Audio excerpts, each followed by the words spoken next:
My phone's been updated.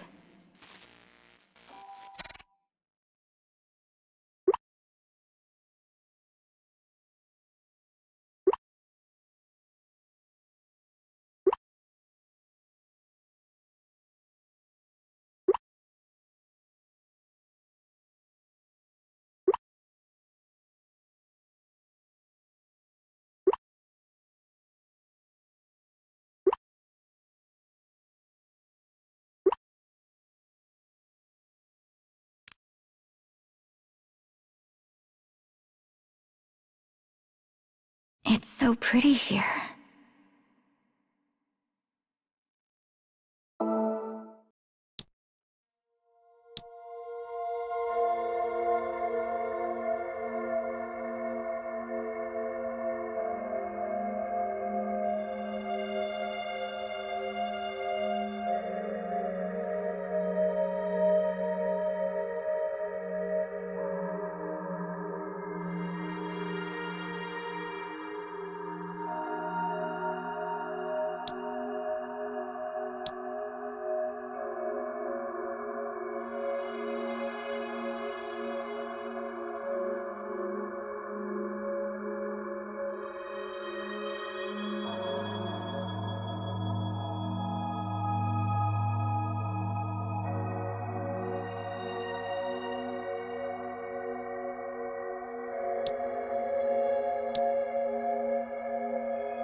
Just look how the sun hits those leaves. Perfect place for a date, huh? Please stop teasing and just take me to the next soul fragment. I'm happy to. But your old papa wasn't teasing.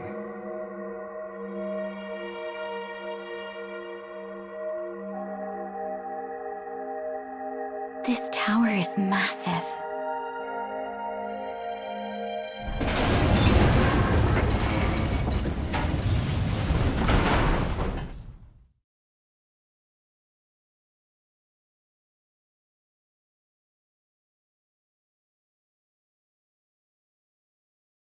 Oh, it's a dead end.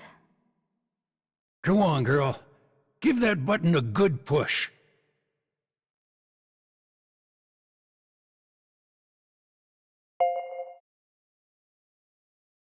What the...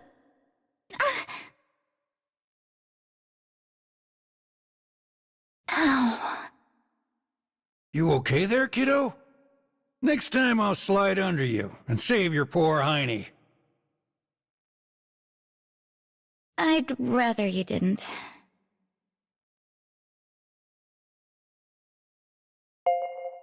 Well, here's the scarecrow. Better get to restoring it. It looks like an animal.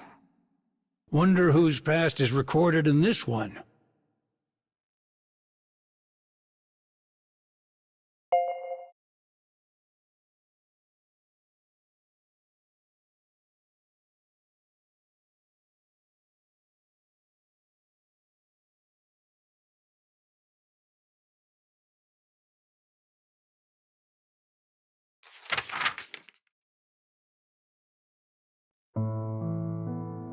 Two girls and a boy once met at a school for children with magical talents. Though they became best friends, trouble arose during an event known as the Day of Pledging. On that day, their star-crossed feelings spiraled out of control and changed their lives forever. The boy perished, and one of the girls vanished, events that seemed to spell the end of the friendship. Near the witch's village, a deep wood lies enshrouded in a thick and heavy mist.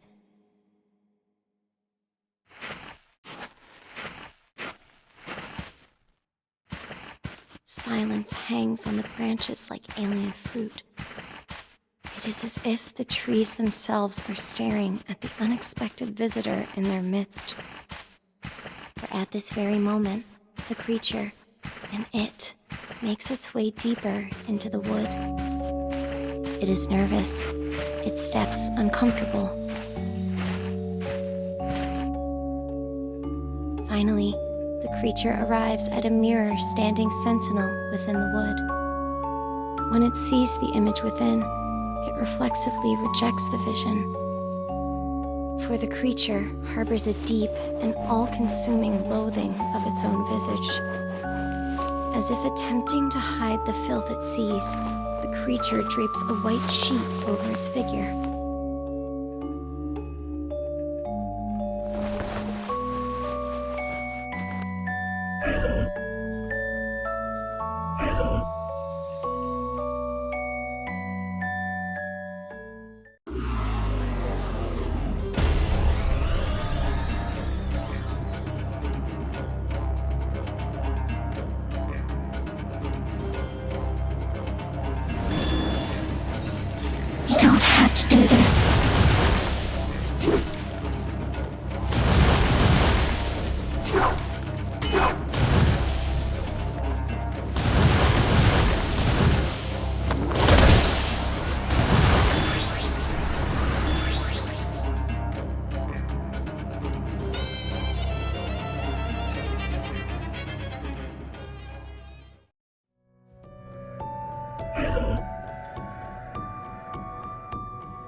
The shadow within the mirror calls out to the creature wearing the white cloth. The shadow names the creature before it a werebeast, a thing beyond all comprehension. A smile slithers across the shadow's face, as though no secret can be hidden from its gaze. You wish to be human, yes? The shadow's tone is thick, the words viscous. They worm their way around the heart of the werebeast, poking and prodding with irresistible cruelty.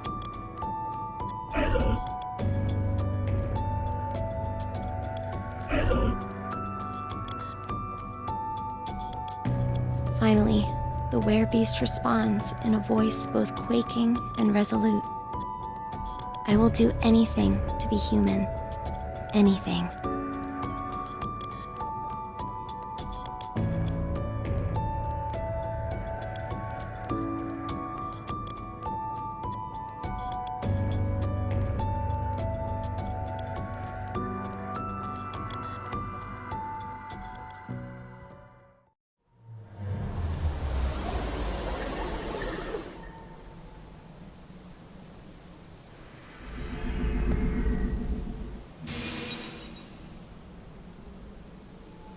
Guess we're restoring the past of a beast this time. It seems like it takes place in the same world as last time, doesn't it? So if I repair this past, I get another soul fragment?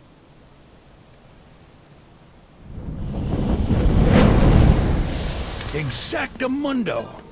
That's some memory you got there, kiddo.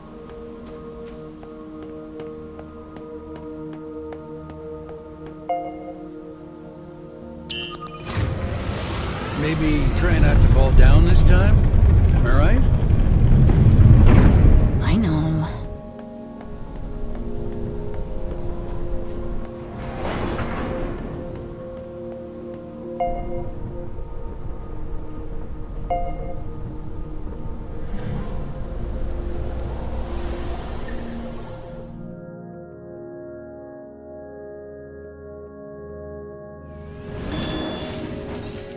You don't have to do this.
That beast from earlier was actually sort of cute. So who do you think's cuter? That beast? Or your old papa here? The beast. You could have at least pretended to think about it.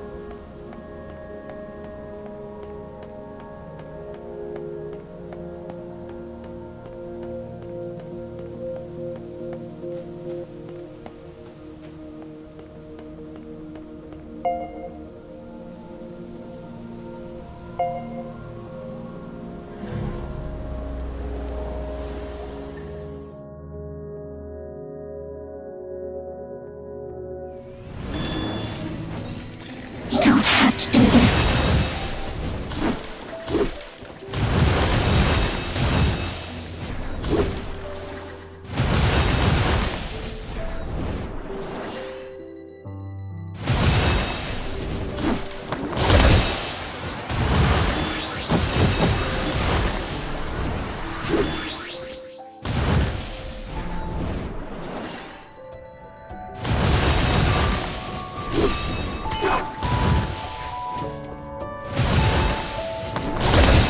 You can do this.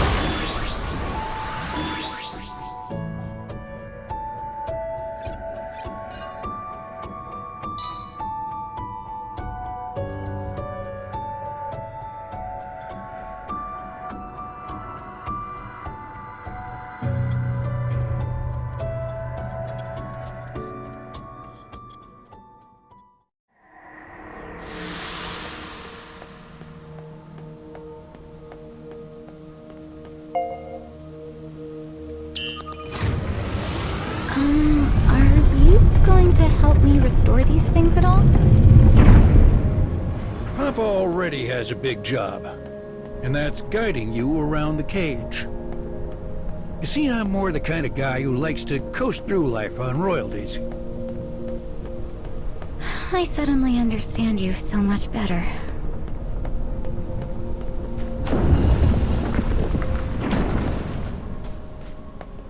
Oh, the road's collapsed. Well, we should be able to cross on those routes. Just, try not to fall down, all right, kiddo? Oh, you've got to be kidding me.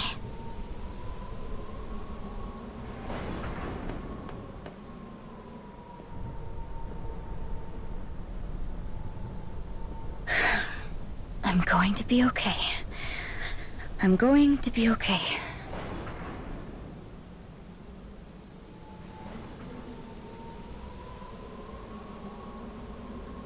Nope, not okay. Come on, girl. You can do it. Papa's right behind you, so no need to worry.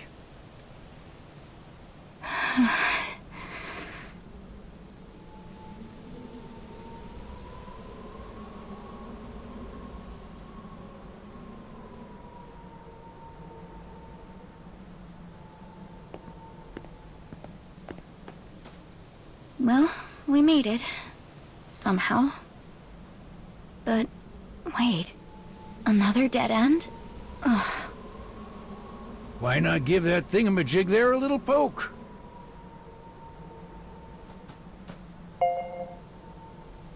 Huh? What is it this time?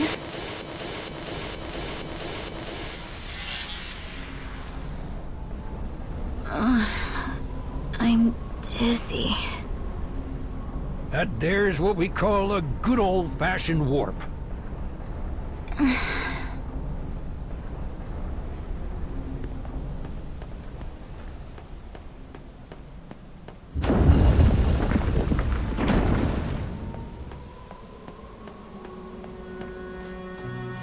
Wow. Look at those buildings. You know, I bet there's some kind of connection between your world and this one. Speaking of, do you miss the old homestead? Of course I do. Needed a moment to think about it, did you?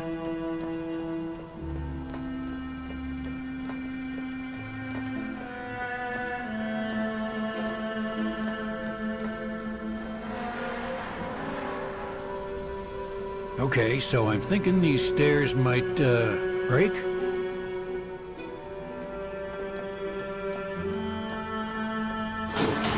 Please say you're joking.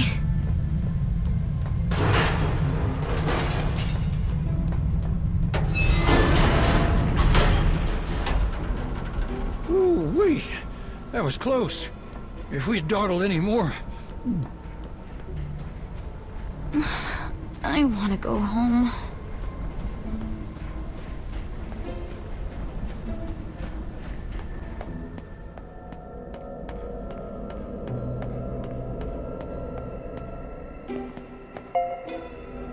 Chin up, girl.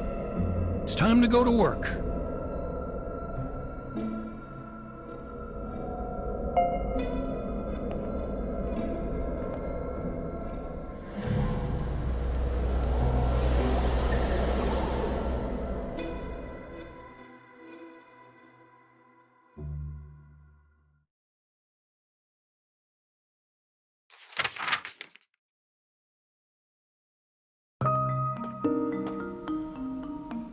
The werebeast arrives at the city that contains the School of Magic. The night is dark, silence full, yet it is a far different quiet than the still of the wood. The people of the city sleep easily in the protection of their warm homes. And as the werebeast takes in the sight, an indescribable feeling begins to well up inside its chest.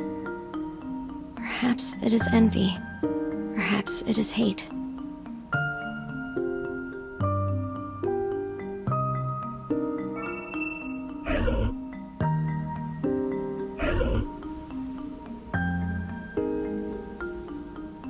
When it gazes into a dusty window, it sees the shadow staring back. The werebeast does everything that is asked of it, also it might fulfill its own singular desire.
have to do this.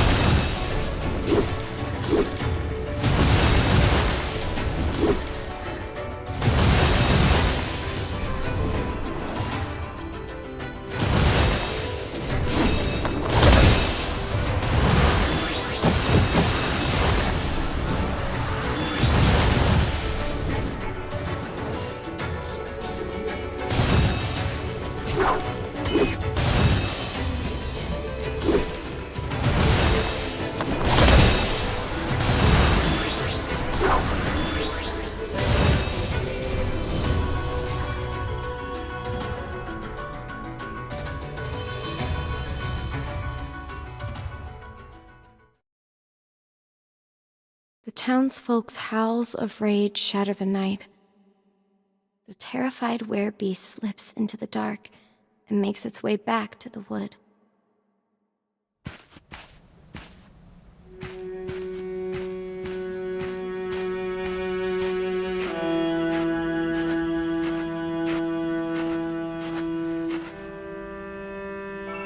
The shadow's smile is ever present as it praises the werebeast's work. But the exhausted werebeast cares not for praise and begs the shadow to finally make it human.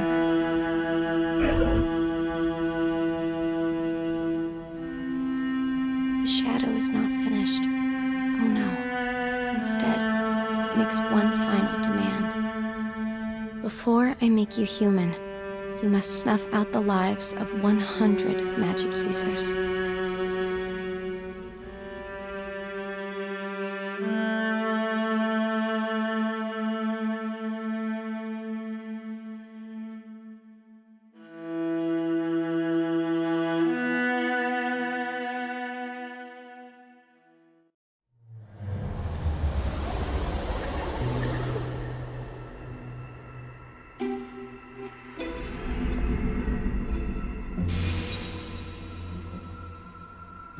So the beast needs to sacrifice 100 magic users?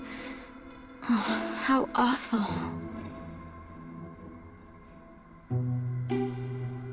Every wish has its price, no matter where you are.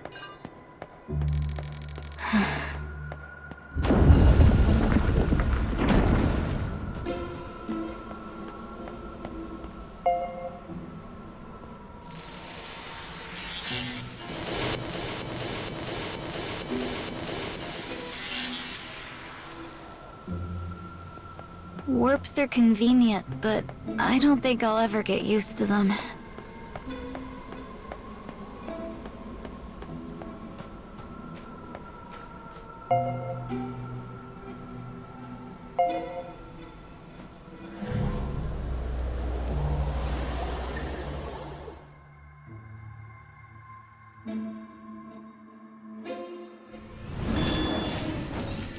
You don't have to do this.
That was...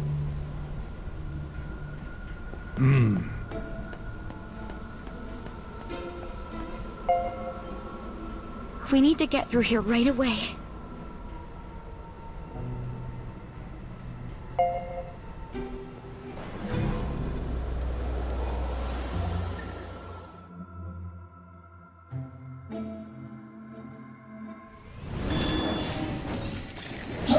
Let's do this.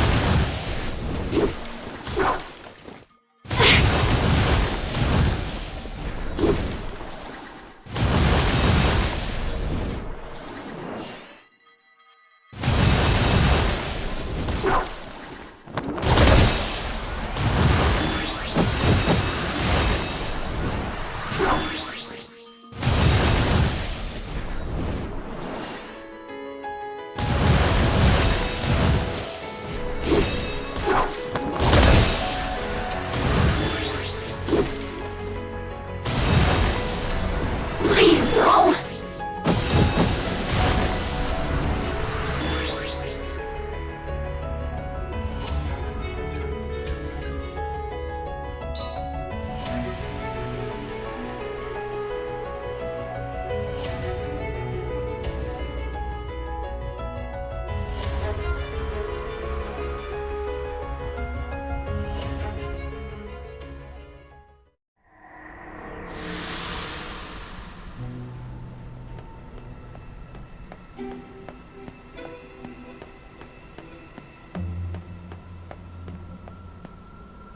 There's no one here.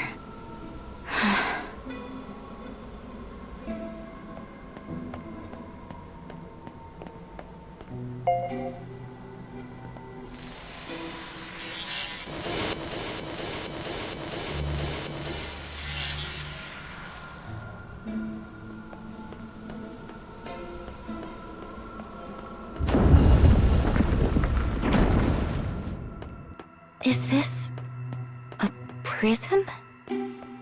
Do you lock bad people up in the cage?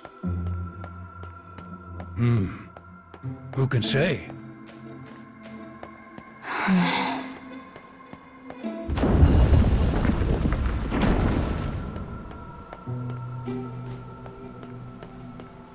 Someone's here, sis. This is too dangerous. You need to hide. Well, I'll be good and damned. They can talk. These chatterboxes are nasty types that invaded the cage. And we need to send them packing. Please, just let my little sister go. But they're so scared. If you don't take care of these birds, we'll never get the other soul fragments.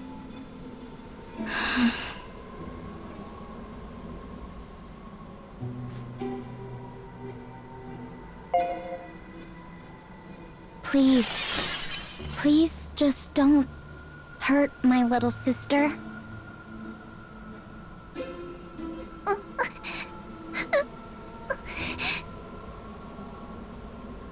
There's no point in living without my sister.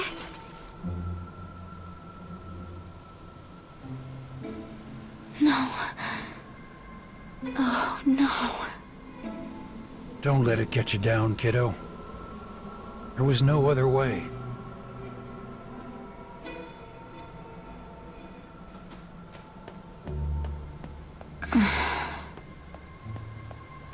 Why the long face? Just thinking about my brother from back when we were kids. Since I was his big sister, I always wanted to protect him. Got a little brother, eh?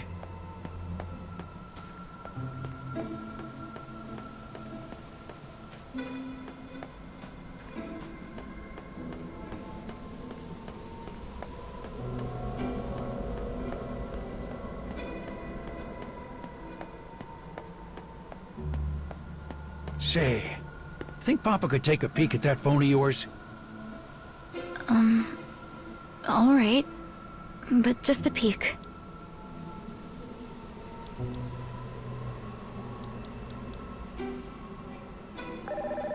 Hey, stop! What are you doing? Well, you seem pretty lonely back there. So I decided to give your brother a ring. What's wrong with you? Oh. Well, sorry about that. Just trying to do something nice for you, you know?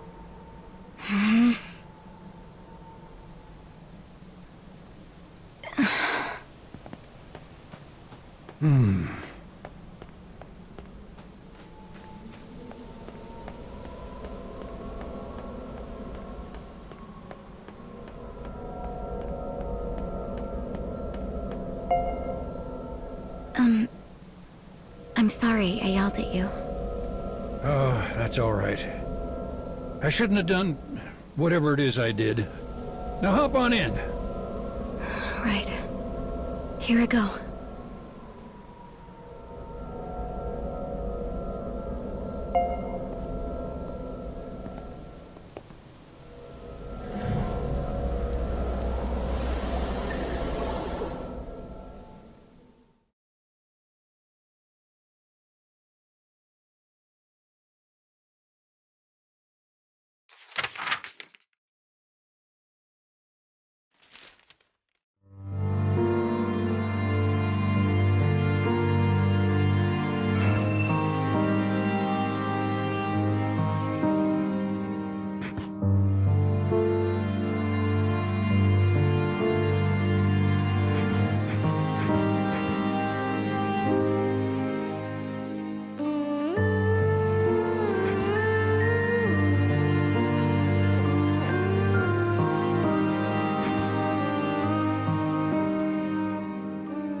The air in the wood hangs strangely ominous. Branches bend, leaves rustle. Critical whispers drift sinister on the breeze. They speak of atrocities, of arrogance. But the werebeast pays them no mind as it trundles deeper into the wood.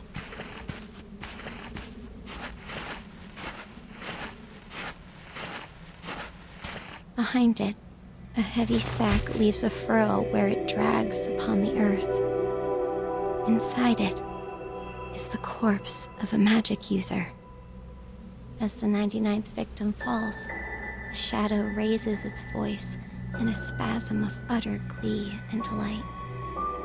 Animosity and rage seep out from the mirror and coat the werebeast in their violent sheen.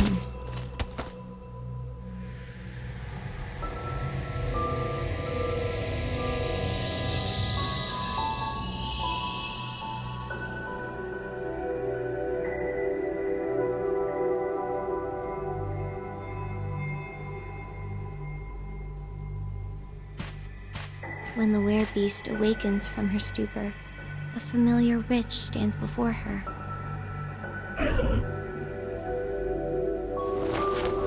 And for the very first time, she begins to fight against the shadow's unthinkable words.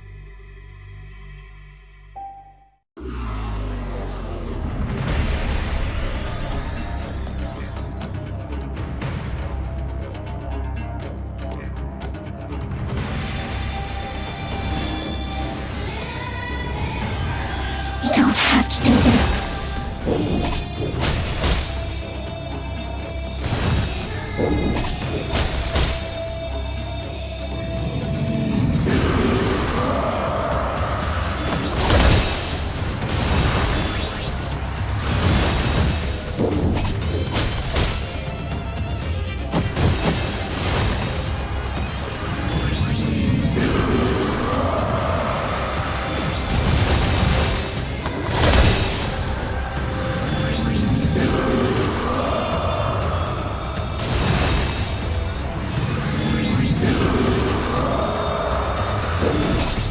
Please, no!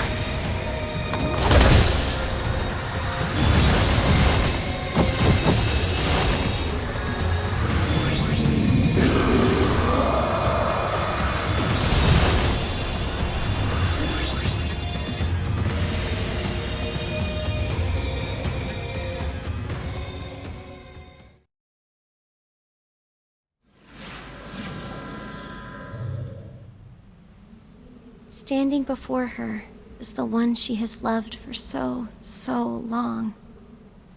The girl with the wavy hair. The frantic werebeast attempts to string words together, praying they will reach the girl. I will do anything for you. I will be perfect for you. Just please love me. Please. When the voice reaches the girl with the wavy hair, realization grabs her by the throat. Oh God. Oh my God. This monster. It's my best friend.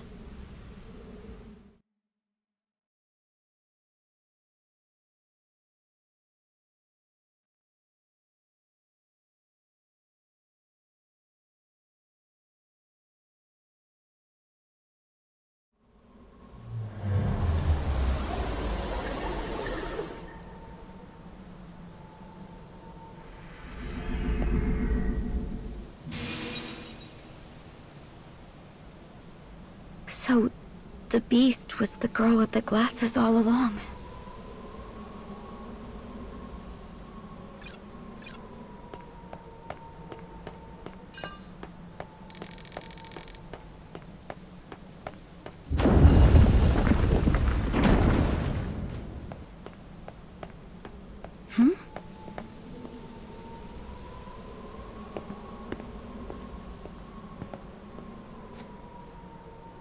I think this piano is... This remind you of something? Yeah, I used to practice the piano at my grandparents' house when I was a little girl. It always made everyone so happy when I played it well. Well, that sounds like a nice memory. You'll have to play something for Papa sometime. As long as it's something simple.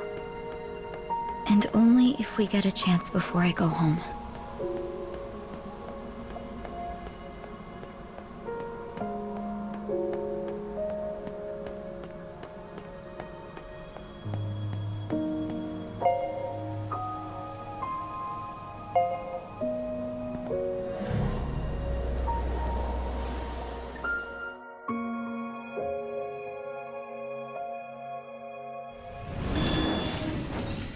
You don't have to do this.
You don't have to do this.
last scarecrow soon. It's the home stretch before payday.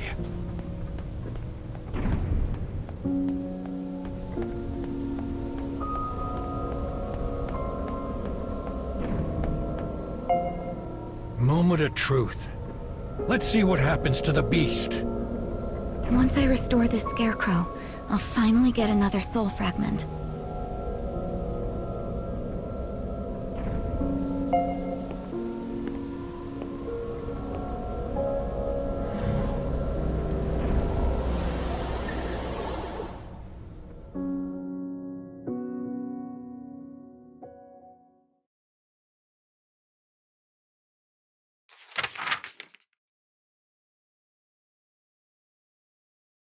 In the ruin of a wood, the girl with the wavy hair stands before her best friend, the once bespectacled girl who has now assumed the form of a beast. She has a question that must be asked.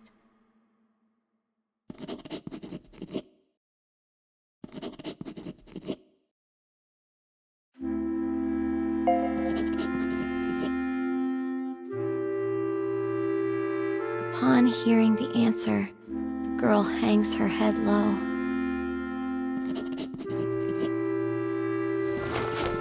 The cry of the beast and the enmity of the girl swirl together amongst the quaking trees.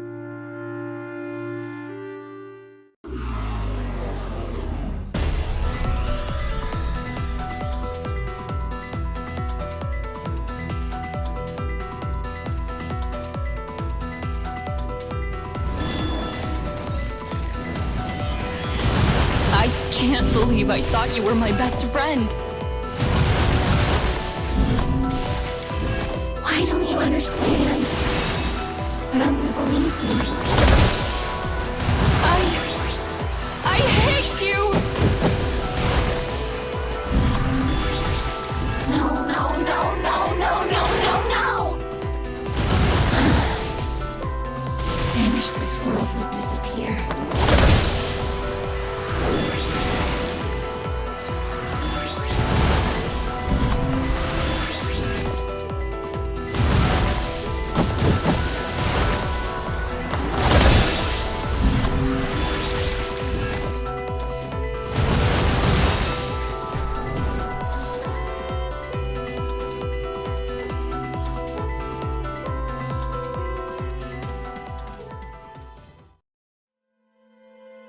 The bespectacled girl has fully transformed into a creature of pure malice and hate.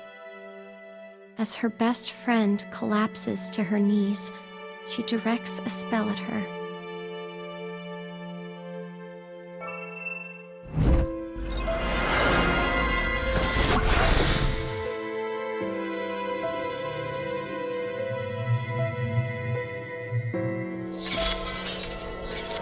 Yet all reason is not lost. Tears pool in her eyes, her fists unclench. With her human heart returned, the girl extends a hand to the one she has always loved. With those words spoken, the girl with the wavy hair plunges her staff into her own chest.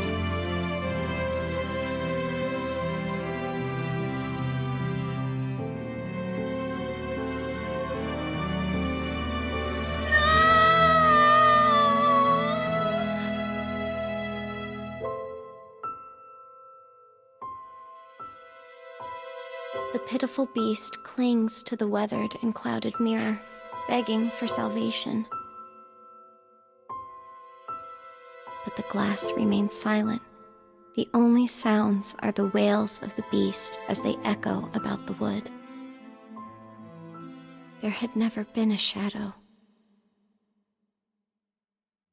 The bespectacled girl despaired over an existence where her wish would never come to pass. So she cast a terrible curse upon herself and sought vengeance against the self-same world that denied her. But when the path of her revenge came to its end, she realized that it led to nothing.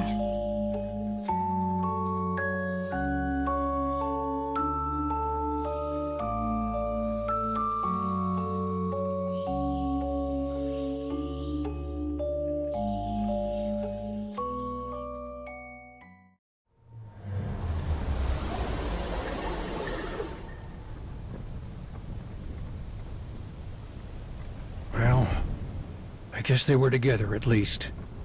But despite how much they cared for each other, they couldn't escape what fate had in store. To avoid conflict, someone needs to push down their feelings. It's the only way nobody gets hurt. In any case, difficult topics aside, you did a fine job.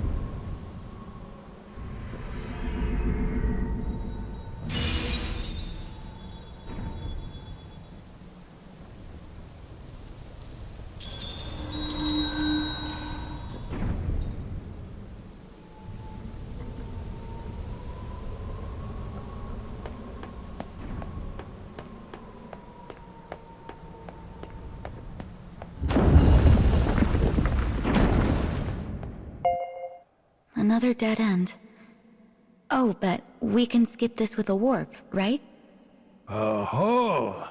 Someone's found her big girl pants.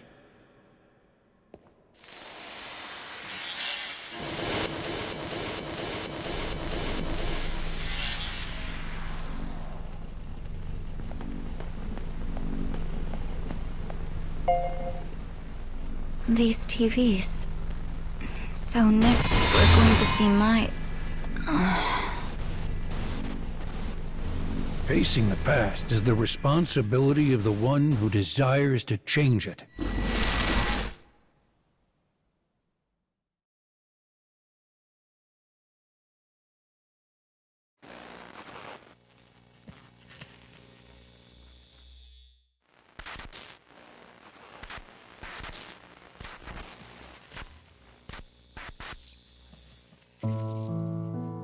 The girl, a student at a metropolitan high school, walks the halls with a bright and cheerful smile. But hidden behind that brilliance is the truth of the unhappy life she lives with her father.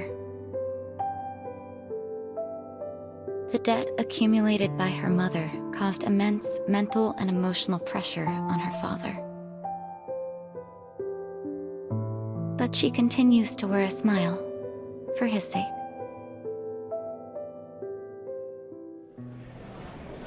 With the day complete, people hurry about their business in the evening gloam of the city. The girl walks alone on the street, bathed in the warm glow of brilliant neon. Her hood has been pulled down over her eyes, as if attempting to hide a grim truth.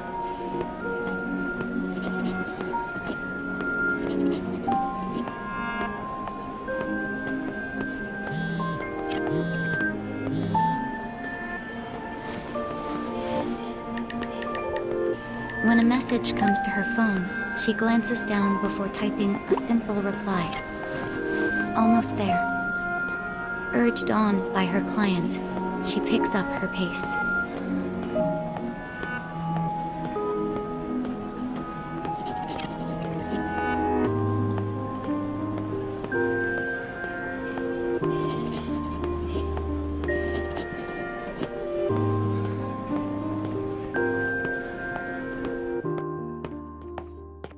The lights of the city fade as the girl enters the malignant gloom of a dingy alleyway.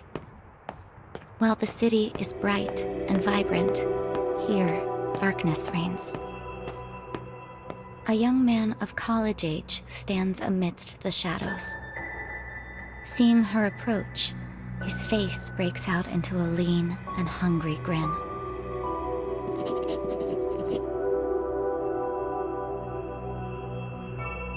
She takes his money and hands him a small bag in return. A bag containing illegal drugs. This is her secret, The profession she has assumed so she might repay her family's massive debt.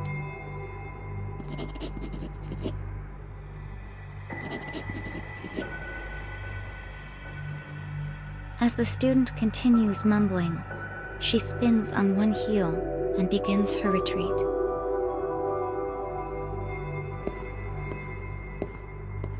Guilt, that old, familiar friend, rises in her chest. Guilt over abetting the destruction of another life. Enough. This is for Dad. Nothing else matters.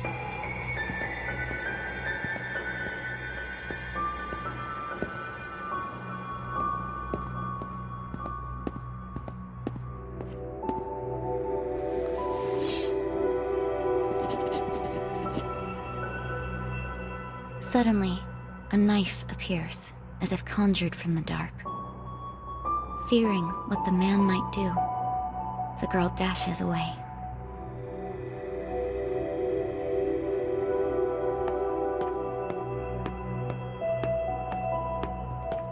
I'm sorry. I'm sorry. I'm sorry. She weaves and bobs through the crowd of people, drying tears on her sleeves as she runs. Suddenly, a collision.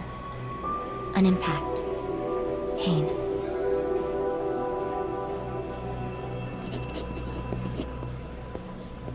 All she wants, all she has ever wanted, is to live a quiet life with her father. She has risked everything for this one small wish.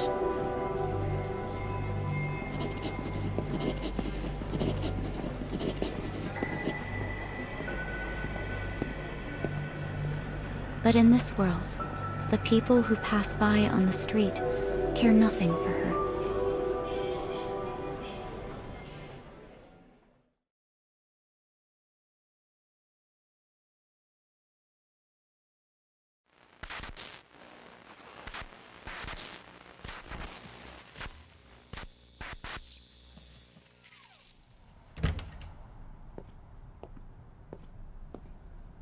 The dim fluorescent light barely illuminates the room.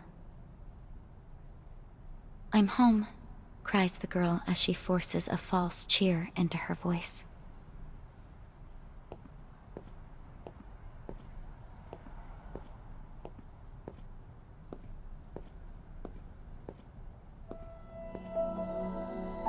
Her father's empty eyes gaze into a blank television.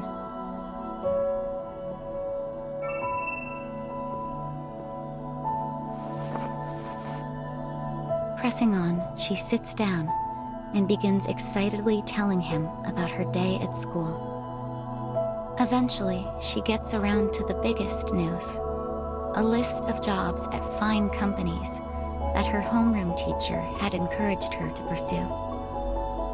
Convinced this news will lift her father's spirits, she is shocked to see him crumple into himself and begin to wail uncontrollably.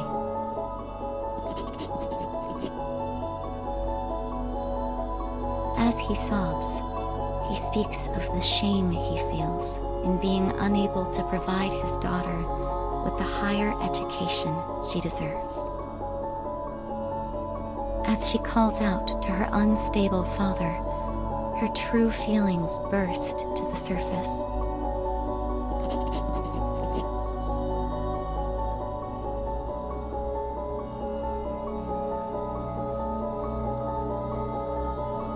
Why, Dad? Why are our lives like this? It is a question she has asked uncountable times, yet the answer is always the same. It is her mother's fault. The woman who took everything from them and left nothing but crushing debt in return. And so this day ends like all the others, with cold rage accumulating in her heart like so much snow in a blizzard.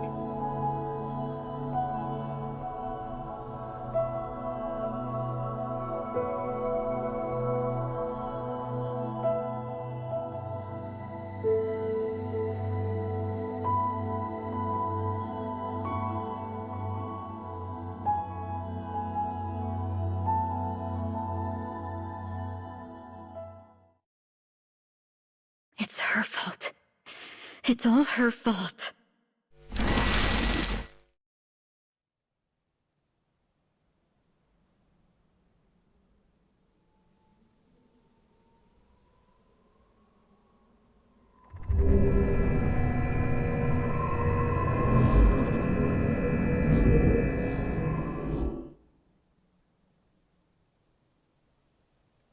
Things were never easy for you, huh, kiddo? I would do anything for my dad. But I can't. Not by myself, anyway. If you fix the broken sun, then your past will...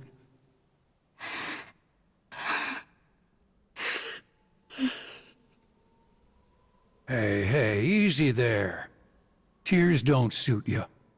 Now come here and give Papa a hug. You can even wipe your snot all over me. I don't mind a bit. I'm good, thanks. Ha, there's that smile.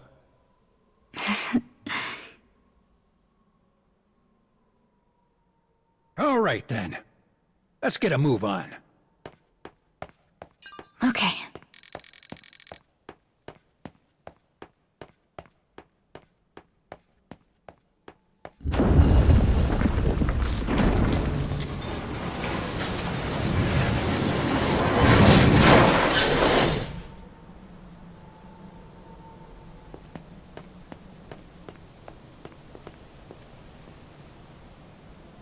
You know, I think it's time for me to start putting in work so I can keep seeing that smile of yours.